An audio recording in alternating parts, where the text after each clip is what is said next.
London is witnessing huge protests against rising energy bills and the cost of living. Energy prices have hit record highs in Europe. Many families are struggling to pay their power bills. It's triggered protests and even crisis meetings of EU leaders. Russian gas supply to Germany has been disrupted due to unexplained damage to the Nord Stream pipelines running beneath the Baltic Sea. Nord Stream 1 had been shut down for repairs since the end of August, raising fears about supplies to Europe if the outage was prolonged. It has also cut off supply to several European countries such as Bulgaria, Denmark, Finland, the Netherlands and Poland, and reduced flows via other pipelines since launching what Moscow calls its special military operation in Ukraine.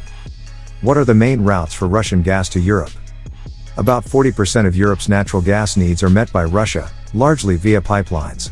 Most of the gas transported to Austria, Italy, Slovakia, and other nations in Eastern Europe through the Ukraine. One alternate route to Europe that does not go via Ukraine is the Yamal-Europe pipeline, which connects Germany to Belarus, Poland, and other countries.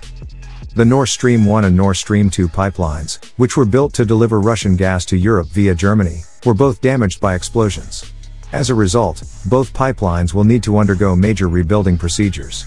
The new gas pipeline from Russia via Nord Stream 2 was never put into service as a result of Germany's decision to delay the certification process due to the crisis in Ukraine. Europe's alternative suppliers? Some countries have alternative supply options and Europe's gas network is linked up so supplies can be shared. Germany, Europe's biggest consumer of Russian gas, can import gas from Britain, Denmark, Norway and the Netherlands via pipelines. Norway, Europe's second largest gas supplier after Russia, has increased output to help the European Union meet its aim of eliminating reliance on Russian fossil fuels by 2027. Centrica, a British energy company, has agreed to pay Equinor of Norway for additional supply over the next 3 winter seasons. Britain does not rely on Russian gas and can also export to Europe via pipelines. Both the Trans-Adriatic pipeline, which runs to Italy, and the Trans-Anatolian natural gas pipeline, which runs through Turkey, are capable of transporting gas from Azerbaijan to southern Europe. The amount of liquefied natural gas, LNG, that is being imported into Europe from nations such as the United States and Qatar, amongst others, has been growing.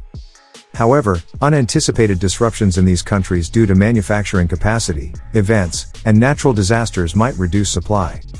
Europe's LNG terminals also don't have much room for more imports, and many LNG carrying ships can't get slots to unload their cargo. If the backlog stays, these ships may start looking for other ports outside of Europe.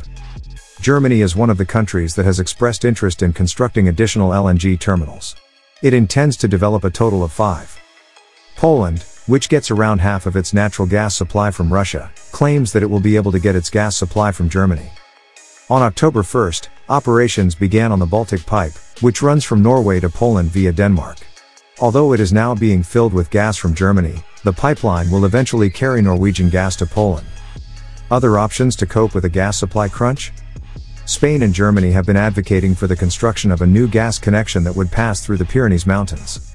France, on the other hand, has been vocally opposed to the idea, arguing that the construction of new LNG terminals, some of which could even be made to float, would be a faster and more cost-effective alternative.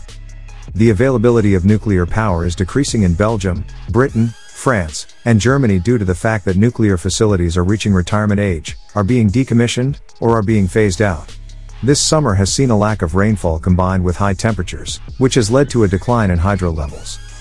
Europe has been making efforts to transition away from coal in order to fulfill its climate commitments, but some plants have been switched back in order to ensure that there will be enough electricity for this winter and to control the rising cost of energy.